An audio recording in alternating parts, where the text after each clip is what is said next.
Salut à tous, c'est Statman et bienvenue pour cette nouvelle vidéo de déballage d'un petit colis. Donc avant de commencer la vidéo, je vais justement passer face à la caméra pour vous souhaiter justement de bonnes fêtes de fin d'année, même si les fêtes de Noël sont déjà passées. J'espère que vous avez eu de très beaux cadeaux à Noël, que vous avez bien mangé, que vous avez bien vu toute votre famille, que vous avez vu vos amis, tout ça. Bref, que vous avez passé de bons moments lors de ces jours de fête. Justement, au moment où cette vidéo sera postée, la nouvelle année sera passée, donc je vous souhaite une très bonne année 2016, plein de bonnes choses, le bonheur, la santé, ça c'est vraiment les choses les plus importantes, après la réussite, l'argent, blablabla. Je vais pas vous faire le grand sage là-dessus, je vais juste vous souhaiter une bonne année, en même temps en passant par ma chaîne, comme ça vous montre l'envie que j'ai de passer moi aussi une excellente année. J'espère que ma chaîne aussi durera plus qu'en 2016, qu'on est en 2017, 2018, 2019, encore plus loin. Et sur ce, commençons tout de suite la vidéo en passant face à la table et en déballant le colis d'aujourd'hui. Allez, c'est parti! Et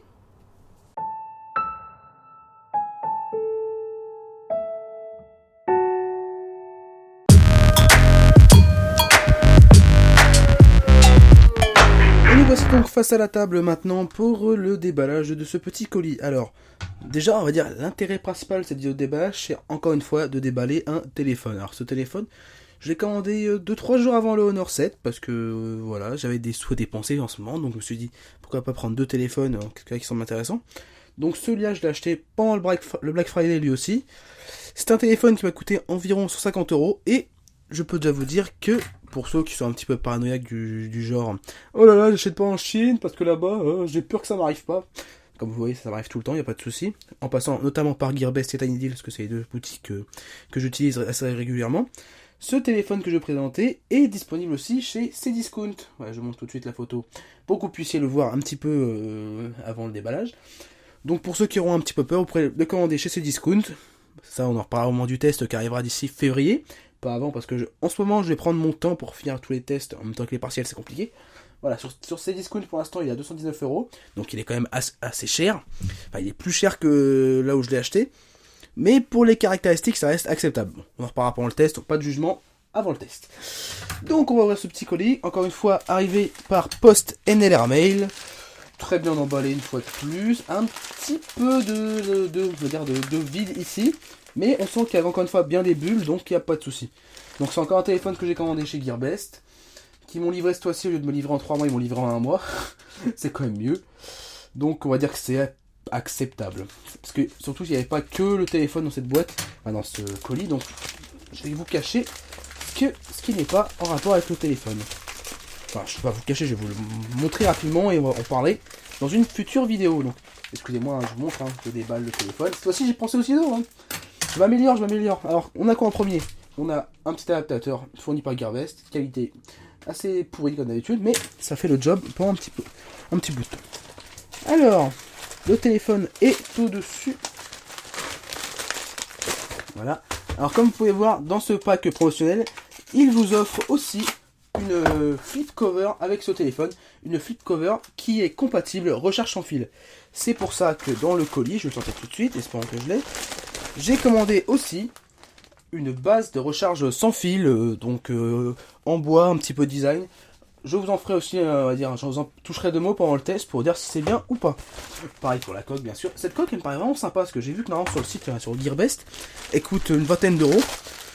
Donc le fait de nous l'offrir comme ça, c'est vraiment très sympathique. Et la dernière chose, je vais vous la montrer très rapidement avant que vous vous mettiez à totalement pouffer de rire, à ne plus pouvoir en parler, c'est ceci. Coucou, tu veux voir ma bite? On en reparlera pour le colis à 20 € de janvier. Mais pour l'instant, je vais le mettre avec l'autre colis à 20 € qui est là. Voilà. Donc, commençons. On va commencer par déballer tout de suite, tiens, le petit étui du téléphone.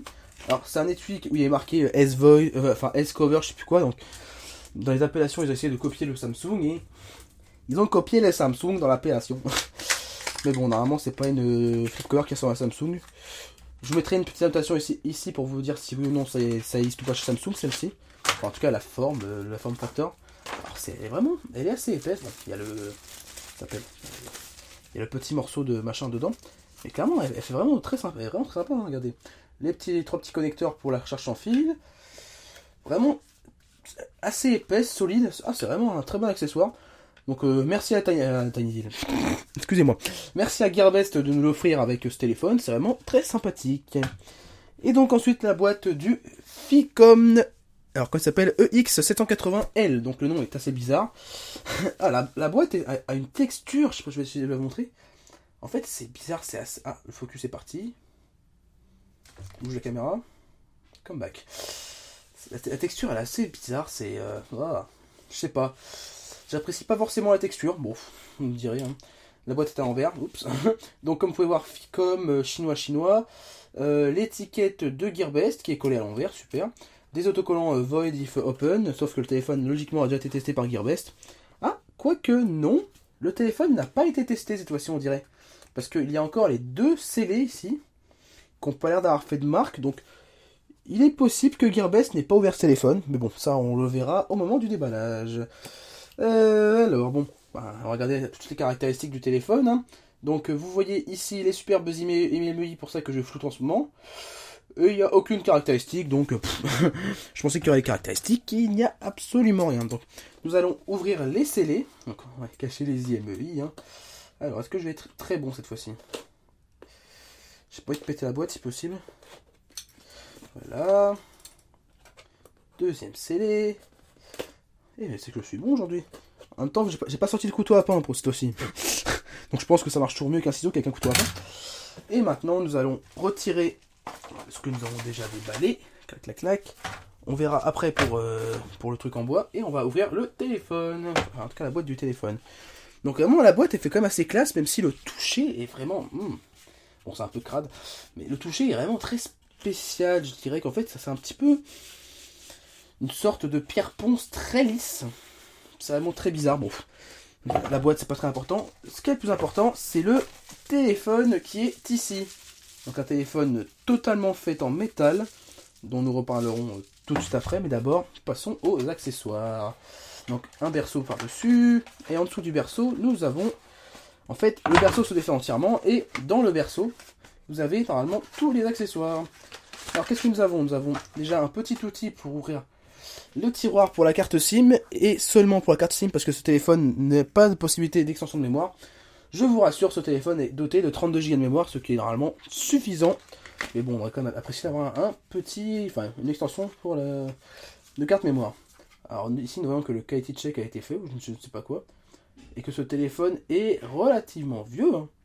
Le 29 septembre 2015. Oh là là, ça fait longtemps qu'il est stocké dans les entrepôts de Gearbest alors. Ah, le petit truc est cassé, est parti. Donc des instructions en chinois, donc je vais même pas les ouvrir. C'est que du chinois, de toute façon ces téléphones là, comme Ficom, enfin cette marque là Ficom, parce que j'ai vu qu'ils avaient fait quelques téléphones avant. Ficom, c'est un peu comme Xiaomi, c'est pas destiné pour l'instant à sortir de la Chine, hein. Donc ne vous étonnez pas de ne pas avoir de... Bordel à cul. De ne pas avoir de...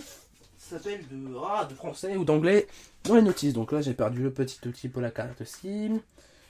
Je vais le remettre. Appréciez cette moment de galère. Ok. Ok. Donc pour l'instant, on va le poser à côté. Qu'est-ce que nous avons d'autre dans le fourreau? C'est vrai que c'est la première fois que je vois un téléphone avec un fourreau comme ça pour mettre tous les accessoires. C'est original, on va pas se mentir. Et puis, ça a moins la bonne chose de ne pas bouger. C'est vrai que j'ai pas fait gaffe en ouvrant la boîte. Mais ça ne bouge pas à l'intérieur. C'est vraiment bien stocké, bien poussé à l'intérieur. Donc une bonne chose. Bon, on va voir l'autre côté pour que ça aille plus vite. Qu'est-ce que nous avons? Nous avons un câble USB, micro USB tout à fait classique avec de la longueur de câble. Une relativement correcte longueur de câble. Donc là-dessus, on en reparlera pendant le test, alors si ça marche ou pas. Un bloc secteur qui est relativement lourd. J'ai senti dès que j'ai pris en main. Un bloc secteur qui délivre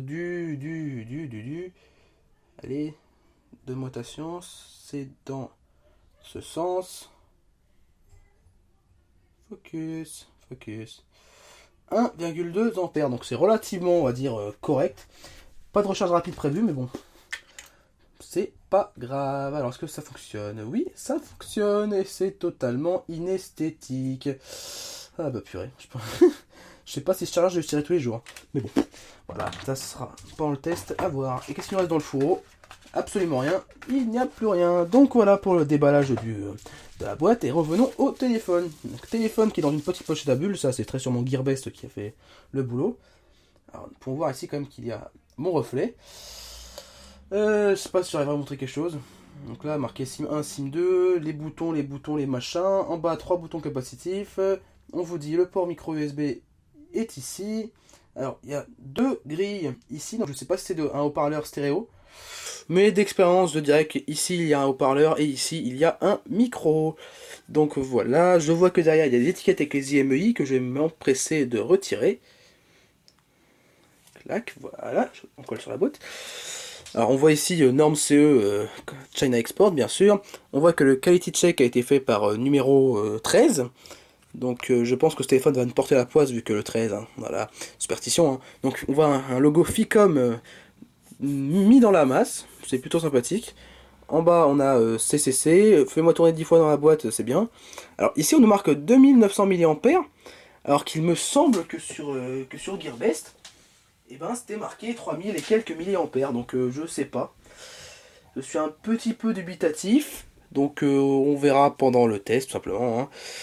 Enfin, on verra les autonomies dans le test. Donc normalement ici une caméra 13 mégapixels, un flash LED, et ici un capteur d'empreinte un peu old school où il faudra faire ce genre de geste pour déverrouiller le téléphone. Je ne sais pas si ce sera très pratique pour utiliser, encore une fois on en reparlera pendant le test. Dans tous les cas, ici nous avons un téléphone qui est totalement fait en métal, c'est vraiment... on sent bien que ça s'appelle de l'aluminium dans la masse, comparé au téléphone P7000 et compagnie. Là, c'est vraiment très froid, déjà dès qu'on sort de la boîte, les boutons ne bougent pas. Ou à peine, c'est pas trop mal. Prise jack en haut, un micro secondaire, logiquement, un micro pour l'annulation des bruits ambiants. C'est très sympathique sur un téléphone de ce genre de cette gamme. Maintenant, enfin, ça devient quand même assez standard. Ici, le port pour mettre deux cartes nano SIM, si je dis pas de bêtises. En bas, on a déjà fait, donc il y a deux chanfreins pour laisser passer les antennes. Je pense qu'ici, c'est une petite partie en plastique pour pouvoir encore une fois laisser passer les antennes et ne pas avoir le coup antenna gate de l'iPhone 4. Et je crois que c'est à peu près tout, et on va essayer de démarrer le téléphone et nous allons voir s'il a encore de la batterie, même si en doute vu que ça fait longtemps qu'il a été fait. Ah, vibre. Ah, Ficom, your portal to smart life. Votre portail à la vie smart. Je jure que là, pendant les vacances, mon anglais est totalement mort. Donc déjà, ce que je peux voir par rapport à ce que je regarde en dessous de la caméra, c'est que l'écran est vraiment beau, notamment quand l'effet bleu est passé, c'était vraiment très beau, mais les noirs ne semblent pas très profonds. Ah, ça a déjà démarré, cool. Et ici, nous avons le lanceur de Ficom. Alors, nous allons voir une chose tout de suite. Ah, le lanceur de Ficom semble fait sur la base d'un Android stock, notamment avec ces petits logos qui rappellent totalement le lanceur d'Android AOSP. Donc, au moins comparé, je vais vous le dire tout de suite, comparé au, comment il s'appelle, au InFocus M810T, le lanceur est ultra rapide. Le InFocus M810T, le lanceur était parfois assez lent quand il s'y mettait, et pourtant c'était le même processeur, le même écran 1080p. Alors que là, c'est totalement fluide, donc pour un premier, on va dire pour une première impression, c'est très réussi. Regardons rapidement la caméra, enfin ça va être pour moi. Regardez, oh bah tiens, caméra frontale. Bah ça me paraît très décent tout ça. Ça me paraît très décent, hein, bon. C'est assez bruité avec la caméra frontale, mais bon, ça me paraît décent, d'accord. Alors il y a quand même des bloatware, enfin du bloatware installé sur cette ROM, mais pas tant que ça, comparé encore une fois au InFocus M810T. Il n'y a pas tant de bloatware que ça. Même, il y a vraiment assez peu, hein. C'est vraiment une bonne chose. Bon, il y a des DC Share qui dégagera, EasyLocker qui dégagera aussi. Alors, j'en reparlais pas pendant le test d'ailleurs. Gmail, Google, KingRoot. Donc, le téléphone est routé de base, c'est une plutôt bonne chose. Maps, machin bidule, machin bidule. Ce téléphone est peut-être certifié Google, parce que je vois qu'il y a quand même pas mal de Google Apps, même s'il en manque. Bon, ça on en reparlera encore une fois pendant le test, voir s'il n'y a pas eu de bug par rapport à ça. Et voilà, on va aller voir les paramètres rapidement. Settings. Les paramètres ont été surcouchés, encore une fois, même s'ils restent très proches de l'Android stock. Expect Series. Ah, intéressant. Processeur, comme vous pouvez le voir tout de suite, le processeur c'est un Qualcomm MSM 8974 Pro AC, donc c'est le Snapdragon 801 cadencé à 2,5 GHz, comme le InFocus M810T. La version d'Android c'est Android 4.4.4, alors que sur le InFocus c'était 4.4.2, puis le InFocus avait été mis à Android 5.0 en septembre. Je verrai pendant le test, enfin, je mettrai une petite annotation ici parce que je vais le faire juste après la fin de la vidéo, pour voir si chaque fois il est possible de le mettre à jour en ETA. Mais bon, étant donné que je n'ai pas vu, que je n'ai vu aucun utilitaire pour le mettre à jour en ETA, ben, je pense que ce téléphone restera bloqué Android 4.4.4. Mais sincèrement, ça c'est vraiment ma philosophie. Si un téléphone est bon sur un système d'exploitation, même assez arriéré, Je préfère ça plutôt qu'un téléphone qui passe à un système d'exploitation plus récent, type téléphone P7000, téléphone P6000, tout ça, toujours les mêmes exemples, qui passe vers la version 5.0 et que ça bug complètement. Je préfère un 4.4.4 qui fonctionne parfaitement, qui est plutôt autonome, plutôt qu'un 5.0 qui pompe tout et qui pompe tout en performance et qui est nul. Donc voilà, c'est la fin de cette vidéo de déballage. La dernière chose que je vais vous montrer très rapidement, c'est le petit s'appelle truc de recharge sans fil. Ça, je vais essayer d'utiliser la recharge sans fil pendant tout le temps de mon test, qui n'arrivera pas tout de suite parce que j'ai encore le Redmi Note 2 à finir et le Honor 7 à faire. Je sais, en ce moment je prends mon temps, mais bon, je préfère faire des tests très complets plutôt que de faire des tests bâclés type GLG par exemple. Type GLG et dire de la merde après. Donc ce petit objet, voilà, je l'ai pris comme ça parce que je trouvais que le bois, l'effet bois est sympathique. Alors, qu'est-ce que ça me dit dessus? Alors, wireless charging pad, of course. 5 volts, 1 ampère 5 en entrée, donc il faudra que je fasse gaffe en choisissant un adaptateur secteur qui n'est d'ailleurs pas fourni dans la boîte. Bon, à 6 € le truc, c'est pas trop grave. Made in China, donc China Export, fais caca, tourne sur toi-même et ne me jetez pas à la poubelle, je suis à mon produit. Ça, on verra ça pendant le test. Donc, le bois est plutôt bien réussi, c'est bien fini. Il n'y a pas de morceaux qui jurent, donc il y a les deux vis ici avec le port micro USB. Mais vraiment, c'est vraiment très bien fini. Et avec ici une petite tour en silicone pour pouvoir amortir le téléphone pour éviter qu'il nous glisse du dock. Ah, quand même petit point un peu raté. Bon, un petit peu raté, je viens de le voir. Voilà. C'est ça ici, je sais pas si ça arrivera à faire le focus. Allez, tiens, presque. Voilà, on le voit bien là. Il y a un petit morceau qui est décollé. Bon, allez, on va l'excuser. Au pire des cas, on mettra un petit point de colle et ce sera terminé. Câble micro USB qui est donné avec, qui est très long, qui est vraiment pas mal long, qui ressemble à celui du Infocus M810T, donc espérons qu'il soit au minimum aussi bon, mais qui je pense ne sera pas très durable. Donc voilà, c'est la fin de cette vidéo de déballage totalement en vrac. Et tout simplement, encore une fois, je vais vous souhaiter une excellente année 2016, la santé, le bonheur, les smartphones, les tablettes, non je rigole. Surtout la santé et le bonheur, c'est vraiment tout ce que je peux vous souhaiter, moi, de ma part. Personnellement, je suis très heureux comme je suis, là-dessus il n'y a pas de souci. Les tests continueront d'arriver en 2016, j'espère que ma chaîne continuera bien après 2016. Et tout simplement, on va se laisser là-dessus. Allez, salut! Il se trouve qu'après la vidéo, justement, j'ai essayé de mettre ce téléphone à jour, donc j'ai déjà appuyé plus son nom, le Ficom EX780L. Donc déjà, bravo pour le nom du téléphone qui est encore plus magnifique qu'un iPhone 6S Plus. Fallait faire fort. Et puis, il se trouve, justement, qu'en cherchant un petit peu et qu'en prenant un petit peu en main ce téléphone, en l'utilisant un tout petit peu pour la vidéo, je me suis rendu compte que, justement, la ROM donnée par le constructeur, enfin, pas par le constructeur, par le vendeur, donc Gearbest, est une ROM totalement buggée. Donc je commence à me demander si les vendeurs chinois, type, comme j'ai encore dit une fois, Tiny Deal, Gearbest, ne font pas exprès de pourrir les ROM sur les téléphones qui ont des surcouches. Donc, c'est exactement le même problème, à peu de choses près, que le Infocus M810T. Là, carrément, il y a des pubs qui se mettaient dans l'interface. Donc, par exemple, je jouais à un jeu et tout d'un coup, pouf, une pub pas une pub du jeu, mais une pub qui apparaît comme ça. Je suis sur Facebook, hop, une pub qui apparaît. Je suis sur mon site de basket que j'utilise d'habitude, hop, une pub. Donc, la ROM elle-même balance des pubs n'importe comment dans tous les sens. Donc, niveau confidentialité, là, je pense qu'on est encore mieux que sur Windows 10. Donc, ce qui s'est passé, j'ai cherché sur Nidrom. Justement, chaque fois une ROM existait pour ce téléphone, et il se trouve que il existe une sorte en fait de ROM custom basée sur la ROM de base. Donc en fait, c'est pas une ROM custom au sens où on l'entend, par exemple comme CyanogenMod, Paranoid, tout ce genre de trucs. C'est en fait une personne qui a repris la ROM de base et qui l'a, je pense, un petit peu mieux optimisé, et qui a rajouté l'utilitaire de mise à jour proposé par Ficom, qui est absent dans la version, la version de la ROM donnée par Gearbest. Donc ce que j'ai fait, c'est que je l'ai installé, c'est très simple à installer. Il n'y a pas besoin de router le téléphone, d'installer telle ou telle chose, d'utiliser driver ADB, non, rien de tout ça. Tout simplement, il faut redémarrer le téléphone dans le mode recovery, et dans le mode recovery, faire installer une mise à jour depuis la carte SD. Donc en fait, SD card dans ce langage-là, c'est-à-dire la mémoire interne. Vous cherchez votre fichier que vous aurez mis à la racine de la mémoire, et voilà, vous installez votre mise à jour, c'est fait, vous redémarrez. La mise à jour s'installe et plus aucun problème. Ça fait 2 jours que j'utilise le téléphone avec la ROM que j'ai trouvée sur Nidrom, et je n'ai absolument aucun problème. Notamment, j'avais encore une fois, bizarrement, comme le Infocus M810T, des problèmes de rechargement de launcher. sur un téléphone qui a 3 Go de RAM, c'est vraiment bizarre. Là, plus aucun problème de ce genre-là. Les jeux fonctionnent vraiment comme un coucou, là, il y a pas de souci. J'ai commencé à faire les benchmarks, c'est littéralement les meilleurs résultats que je n'ai jamais vus, même meilleurs sur certains benchmarks, par exemple, que le Xiaomi Redmi Note 2 qui utilise un MediaTek Helio X10, qui est plus récent, mais qui a un GPU qui est bien moins bon, je pense. Donc voilà, je ferai le test de ce téléphone avec la ROM entre guillemets custom que j'ai installée sur ce téléphone. Et bien sûr, je vous expliquerai très rapidement, parce que c'est vraiment très simple et très rapide à faire, donc ça c'est vraiment une très bonne chose, comment installer cette ROM custom, et je vous mettrai dans la prochaine vidéo, la vidéo test, un lien vers KidROM pour vous donner très facilement, encore une fois, le chemin pour aller télécharger cette ROM. Donc voilà, je vais maintenant arrêter la vidéo ici. Je vous souhaite encore une fois une excellente année 2016 et on se retrouve bientôt pour plein de tests, pour le colis Avaro qui arrive bientôt et moi qui vais mourir pendant mes partiels. Allez, à plus.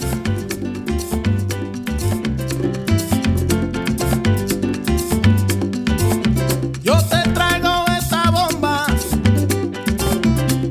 bomba puertorriqueña.